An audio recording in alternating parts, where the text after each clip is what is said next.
No cap. Today, we are talking about class management for middle school. Middle school is one of my favorites. Sixth graders, they are just like elementary school kids. Seventh graders, they're in the middle. They want to be sixth graders. And then they're trying to be too cool for school, but they're not there yet. And then eighth graders, they're just too cool for school, but you figure out how to deal with them and you're all good. At this level, a lot of the students are changing. Their bodies are changing for one. Their friendships are becoming really important to them, and they still really do have really good family life. So the friendships one is very important, especially when you have kids who are all friends with each other and you're trying to just get them to be quiet for a little bit. And then you hear bet, skibbity, or whatever it is, and bussin', you're just like. So one thing I really like about middle school and high school is just the fact that like you have different students throughout the day.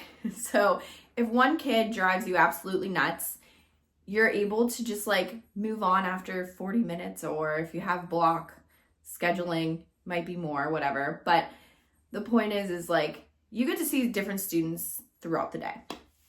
And one thing, super important thing that you need to do is every single period you have students is you need to greet them at the door. Show them that smile. Show them that you are so excited to be there and that you care. Middle schoolers want to know that you care about them and that you are ready to be there and ready to have a great day with them. So that's important. After that bell rings, you get them in their seats. They're coming in, they're talking, whatever. Then that's when you get the class's attention and you say your expectations for the day and make them simple. What I like to do is I love to get a computer from the office from when I arrived, and I would hook up the computer so that it was on the projector. And so when I was greeting the students at the door, I had my name up there. And so it would say Mrs. Watts, it would say what day it was, so day A, day B. That way they knew, because that means that they have like a music and phys ed on opposite days. So like they just need to know that, and they're middle schoolers, so you just have to remind them a lot. And then I would have like a general rule of what they need to do. So like get out your worksheet number 29 or page 29 and do the worksheet through Blackboard and submit. So when they come in, a lot of the students see that, they read it, and they start opening their stuff right away. And I'm okay with that if they just start doing that right away. It's actually kind of nice. They come in, some of them talk, whatever. I get their attention. I say, hey guys, I'm Mrs. Watts. I'm so happy to be with you guys today. So here are your expectations, and I stand by the board and I explain them. If you are struggling to get their attention throughout the period, what I've done, and I learned this from a friend, is I just start telling a story. And it could be a random story. It could be a story about yourself. It's silly, but hey, it works. Another thing with middle school students is to make sure that you are learning their names.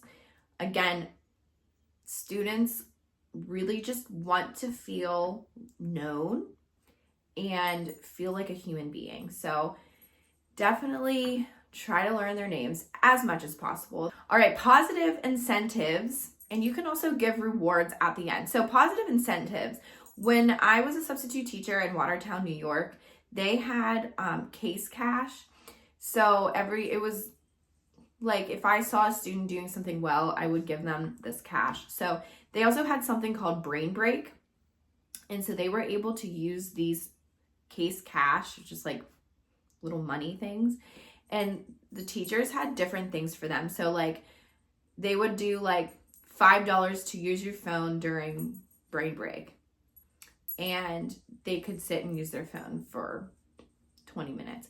Or it was $1 to sit in the butterfly chair, something like that. So like using those really, really helped their behavior. One thing that you could do, you can say, okay, if you guys get all your work done, I will give you the last 5 minutes of class to just chill and hang out with your friends. They love that because that just means like they get their work done, they're good to go. And one bonus one that I have that has worked for me, and I learned this when I was a long-term substitute teacher, was when you already state your expectations and you state what the students are doing for the day. One thing that you should do is, you don't have to do this, but it's a really good one, and my mind was blown when I learned this classroom management technique or strategy. And all I said is, hey, I'm going to walk around the room every like 5 minutes or so and monitor. But when you are done with your work, show me your work. Because you already know what they're working on. You have it listed out. Show me your work, and I'm going to write your name down. And then you can work on this, or you can work on other homework, something along those lines. That small thing of writing their name down for something positive, especially getting their work done, that's just a little bonus in there for you. And I hope that one really works, because it really worked for me. Okay, guys, I really hope that you enjoyed the class management for middle school students. I think that they are lovely, and I hope that you enjoy them and have a great day with them. Next week is going to be class management for high school students.